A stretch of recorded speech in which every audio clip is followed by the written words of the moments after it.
I was raised during that peculiar institution known as small-town life in the 1950s. My mother was a splendid example of a matriarch springing from that time period, a housewife thoroughly devoted to her husband and children, but with a subliminal calling of social butterfly.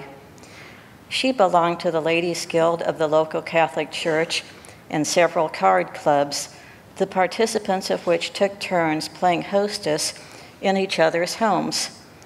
And my mother was at the top of her game when it was her turn to play hostess to the group. She was never lacking in providing the ladies with the fanciest of finger sandwiches or the latest dessert to fly off the pages of McCall's or Ladies' Home Journal.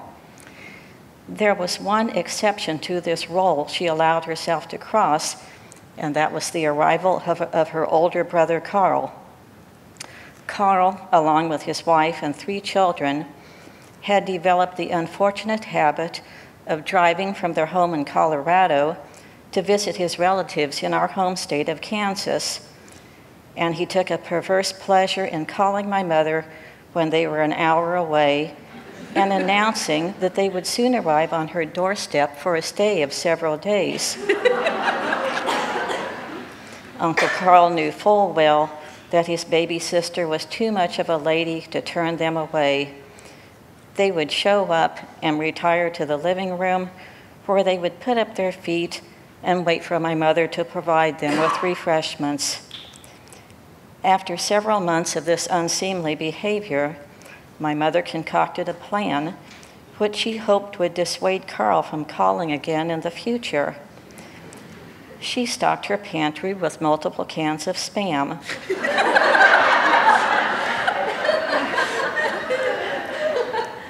Of foodstuff she would not normally deign to serve her family or friends. When she next received the dreaded call from her brother, she set her plan into action. She advised my father that the unwelcome company would be arriving shortly, and dinner would not be up to her usual lofty standards. Carl's not going to be too happy with that for your main dish, Millie, my dad advised. Well, beggars can't be choosers, she caustically stated with an uncharacteristic grimace. True to form, the Colorado natives arrived an hour later, announced that they were just beat from their day of traveling, and collapsed on the living room furniture. My mother was the soul of sweetness, kissed her brother on the cheek, and inquired if they would like some sort of refreshment. Carl's craggy features settled into a sardonic smile and uttered, "Is the Pope Catholic?" "Oh, Carl, you're such a card," Mother simpered sweetly, as she retired to the kitchen and returned shortly with a pitcher of lemonade and a plate of freshly baked cookies. "There's my baby sis," he crowed, as he and his brood descended upon the snacks and vanquished them in short order. Mother retired to the kitchen thinking, "This is coming along beautifully."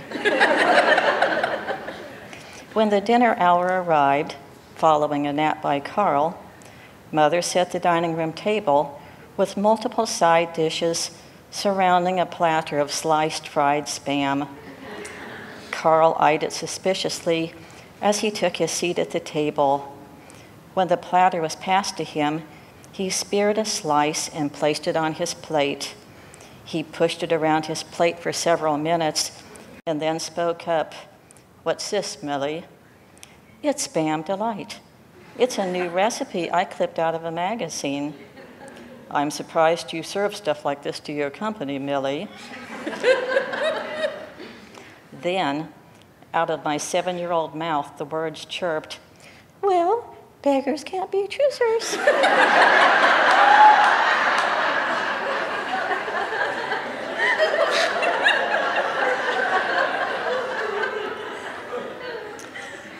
As soon as I said it, I realized my error in judgment.